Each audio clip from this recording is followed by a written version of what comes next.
je vais commencer quand même. Donc nous, on va vous faire une présentation un peu plus scolaire de ce qu'a fait notre groupe, même si notre travail n'était pas vraiment scolaire. Donc on s'est organisé autour d'une profession et d'un cas d'étude générique. Donc la profession, c'est une journaliste en l'occurrence, et le cas d'étude générique, c'est la mise en perspective historique d'un fait d'actualité grâce au Fonds des Archives nationales.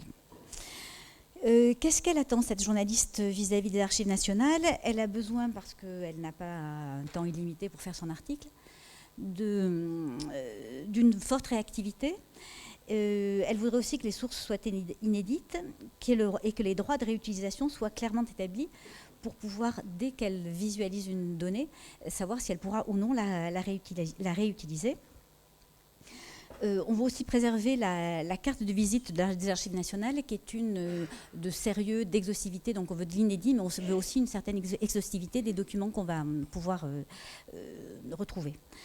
Le cas d'usage, ça va être la restitution d'un ancrage historique, d'un événement, d'un discours, d'un lieu. Pardon. Le cas d'usage qu'on veut traiter, c'est la restitution dans d'un ancrage historique, d'un événement, d'un discours, d'un lieu ou d'une thématique, et dans un temps limité. Pour pouvoir faire ça, il y a plusieurs manières d'envisager la solution. Donc pour nous, la solution, ça serait non pas de créer un nouveau moteur de recherche, mais d'enrichir des outils de recherche qui existent, en proposant des nouvelles fonctionnalités, et aussi de diversifier la présentation des données qui sont associées à ces moteurs de recherche et qui sont accessibles à travers ces moteurs de recherche. Donc, quelles sont ces fonctionnalités? Quels sont les principes de ces fonctionnalités?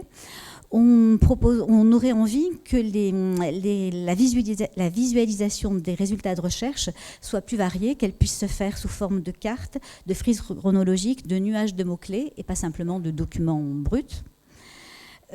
Sachant que ces formes-là, cartes, frises chronologiques ou nuages de mots-clés, permettent de visualiser les résultats obtenus sur plusieurs documents et non pas un seul document.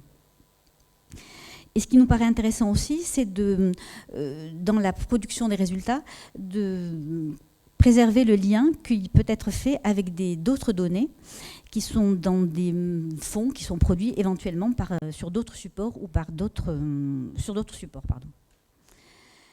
Donc les jeux de données les données qui sont mobilisées, ce sont des jeux de données qui sont librement communicables. Donc des images numérisées et des contenus, c'est-à-dire pas simplement du texte qui correspond à des titres, mais à du plein texte sur des documents qui seraient donc transcrits. Pour arriver à faire ça, on a des contraintes, mais on a aussi des ressources à mettre en face. Donc les contraintes, ce sont des délais qui sont très courts pour notre cas d'étude, puisque actuellement, d'après ce qu'on a compris, les réponses des archives peuvent être extrêmement longues, donc ce n'est pas compatible avec un travail de journaliste. Et il faut, puisqu'on a besoin de diffuser ces données, connaître assez précisément, la journaliste a besoin de connaître assez précisément et assez rapidement le cadre juridique de réutilisation et de diffusion de ces données.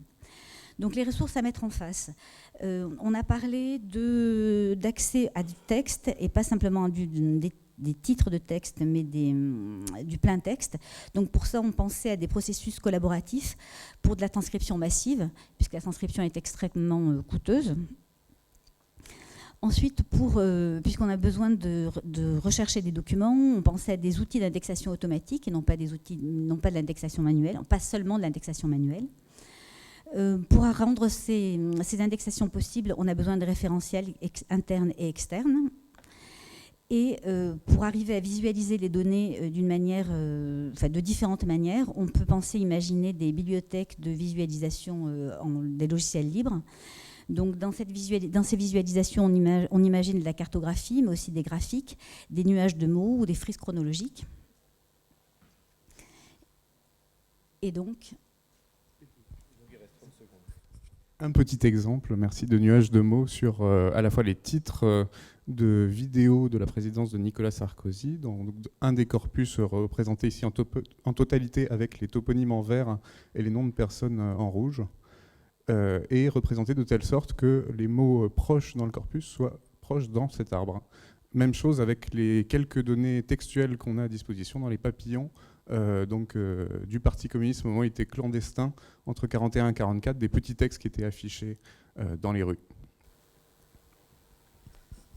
Juste en guise de synthèse, donc les étapes de mise en œuvre.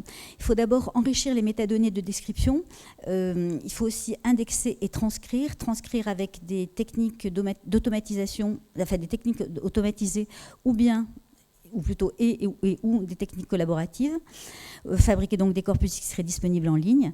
Et on a besoin d'implémenter dans une salle des inventaires virtuels de nouvelles couches d'affichage, comme on en parlait tout à l'heure, donc des graphiques, des objets cartographiques, des nuages de mots, des frises chronologiques ou d'autres choses qu'on pourrait imaginer.